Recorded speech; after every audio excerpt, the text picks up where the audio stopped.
Hello, good evening all of you. मेरा नाम खुशी कुमारी है और मैं डॉल्फिन क्लासेस में 1 साल से पढ़ रही हूँ। मैंने 11th यहाँ से नहीं किया है और बस मैंने 12th यहाँ पे ज्वाइन किया है। कल मेरा बायो का पेपर था और फर्स्ट शिफ्ट में था मेरा पेपर बहुत ही अच्छा गया। क्योंकि पेपर जितना भी पहले मैं बहुत नर्वस थी अपने पेपर से पहले कि मेरा पेपर कैसा जाएगा नहीं जाएगा, क्वेश्चन का पैटर्न क्या होगा नहीं होगा, भी हार्ड बोर्ड क्योंकि कभी भी कुछ भी चेंजेस कर सकता है। फिर मैं कुछ देर तक नर्वस थी, बट मैंने जब पेपर देखा तो पेपर को मैंने अच्छे से ऑब्जर्व किया कि क्या है नहीं है पैटर्न, अच्छे से पहले उसको समझा मैंने।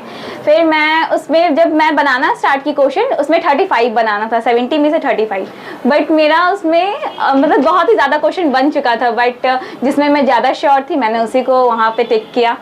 ये नहीं कि मैं झूठ बोल रही हूँ, ये बात मेरी रियलिटी है, कोई भी पब्लिकेशन की वजह से मैं झूठ नहीं बोल रही हूँ। ये बिल्कुल रियलिटी है कि मेरे 35 से ज़्यादा क्वेश्चन बने हैं और ये सब हुआ है सर के 3 नोट्स की वजह से। सर ने जो 3 नोट्स दिए थे मैंने कुछ भी नहीं पढ़ा था, एक रात पहले अपने एग्ज़ाम के कुछ भी नहीं पढ़ा था।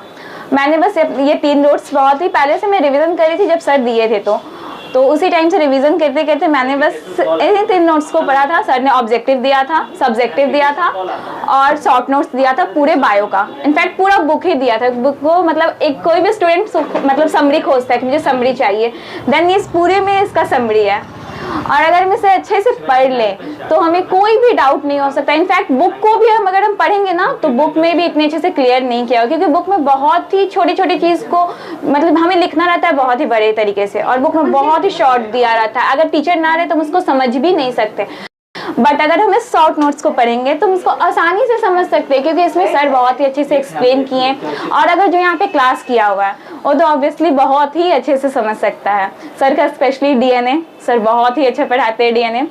किसी भी मैंने कोचिंग मतलब मेरी और भी फ्रेंड्स से मैंने उनसे पूछा वो अदर कोचिंग्स में पढ़ती है, देन उनका डीएनए बहुत ही पहले ख़त्म हो चुका था और हम लोग का 2 मंथ डीएनए चला था।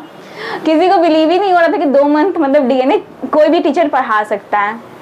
बहुत ही अच्छे तरीके से सर ने सारा कॉन्सेप्ट क्लियर किया था। एक एक मतलब उसमें क्रॉस होते हैं बहुत सारे, अभी सीरियसनेस तरीके से नहीं, बहुत ही कॉमेडी तरीके से, जिस तरीके से हमें समझ में आए, हमारे पूरे कॉमन लाइफ को लेकर उन्होंने बताया था कि इस तरीके से होता है, ये होता है। सर का पढ़ाने का तरीका बहुत ही अच्छा, सर के क्लास का एनवायरनमेंट भी बहुत अच्छा है और मैं तो वही पछताती हूँ कि मैंने 11th यहाँ पे नहीं पढ़ा। अगर यहाँ पे 11th कही होती तो मैं इस बार नीट का पेपर दे सकती थी, बट मैं कुछ मेरी फॉल्ट थी जिस वजह से मैंने 11th यहाँ पे नहीं पढ़ा। बट इसके बाद मैं सर के ज्वाइन भी करने वाली हूँ, सर स्टार्ट करने वाले टारगेट बैच, तो थैंक यू।